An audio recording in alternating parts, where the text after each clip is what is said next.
రాహువు వృత్తాంతం. అప్పుడు అమరవ్రాతములోనజొచ్చి దివిజుండై రాహు పీయూషపానము సేయంగని చంద్రభాస్కరులు సన్నల్సేయ నారాయణుండమరారాతి శిరంబు చక్రహతిన్ తున్మాడెన్ సుధాసిక్తమై అమరత్వమును చెందే మూర్ధము తదన్యాంగంబు నేలన్ పడెన్. ఆ సమయంలో మోహిని అమృతాన్ని దేవతలకు పోయడం చూసి రాహు అనే రాక్షసుడు రహస్యంగా దేవతల వరసలోకి చేరాడు. దేవతావేషంలో అమృతాన్ని తాగాడు.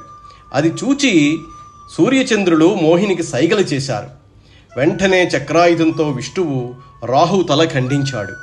అమృతంతో కూడినందువల్ల ఆ తల నిర్జీవం కాలేదు, కానీ మొండెం మాత్రం నేలపై కూలిపోయింది. అజుడు వాని శిరమున్ అంబర వీధిని గ్రహము చేసి పెట్టి గరవించే వాడు పర్వములను వైరంబు తప్పక భానుచంద్రములను పట్టుచుండు. బ్రహ్మదేవుడు రాహువు శిరస్సును ఆకాశంలో ఒక గ్రహంగా నిలిపి గౌరవించాడు. ఆ రాహుగ్రహం పగ వదలకుండా అమావాస్య పౌర్ణమిలలో సూర్యచంద్రులను నేటికీ అడ్డగిస్తూ ఉంటుంది. ఒక బొట్టు చిక్కకుండగా సకల సుధారసము అమర సంఘంబులకున్ ప్రకటించిపోసి హరి తన సుకరాకృతి దాల్చెన్ అసురసూరులు వెగడన్.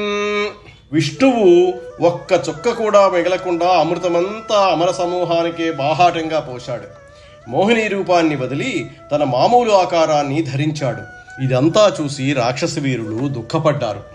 అమరుల్ రక్కసులున్ ప్రయాస బల సత్వార్థాభిమానంబులన్ సములై లబ్ధ వికల్పులైరి అమరుల్ శ్రేయంబు పొందిరి అయ్యమరారుల్ బహుదుఃఖముల్ గనిరి ఆమత్యంత దోర్గర్వులై కమలాక్షున్ శరణంబు వేడని జనుల్ కళ్యాణ సంయుక్తులే.